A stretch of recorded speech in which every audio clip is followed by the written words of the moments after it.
काय देवाच्या वचनातनं मला शिकायचंय? आता देखील आम्ही या पृथ्वी तलावरून रॅप्चर होण्याचा समय आलेला आहे. आम्हाला जायचंय स्वर्गामध्ये.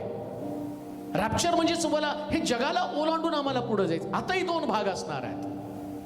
पहिला भाग आम्ही पाहतो, ज्यांनी ख्रिस्ताचा स्वीकार केला नाही, कोकऱ्याचं रक्त आपल्या कपाळावरती लावलं नाही, ते लोक वेगळे.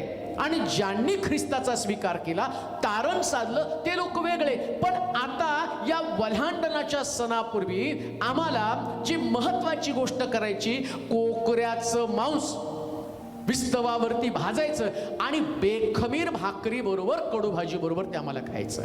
आता बेखमीर भाकर म्हणजे काय? बेखमीर भाकर म्हणजे पाप विरहित जीवन. असंच नाही ख्रिस्ताला आम्ही ग्रहण करू शकत. ख्रिस्ताचं रक्त आम्ही आमच्या स्वतःवरती असंच लावू शकत नाही. बरेच लोक म्हणतात तारण झालं की स्वर्ग राज्य जाणार. काय तिथं करणार आहे तुम्ही जाऊन?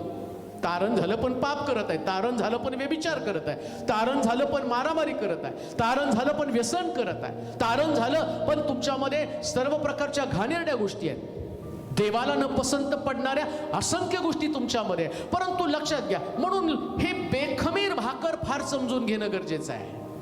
कोणती बेखमीर भाकर आहे? देवाला नेमकं आम्हाला या भाकरी संबंधानं काय बोध करायचं आहे ते आम्हाला समजून घेणं फार गरजेचं आहे. आम्हाला स्वर्गामध्ये जायचंय, पण स्वर्गामध्ये जात असताना काही गोष्टी तुम्हाला कटाक्षानं पाळल्या पाहिजे. वलांडणाच्या सणाचा नियम पाळला पाहिजे. वलांडणाच्या सणाच्या नियमामध्ये आम्ही पाहतो, कोकऱ्याचं मांस विस्तवावर भाजावं.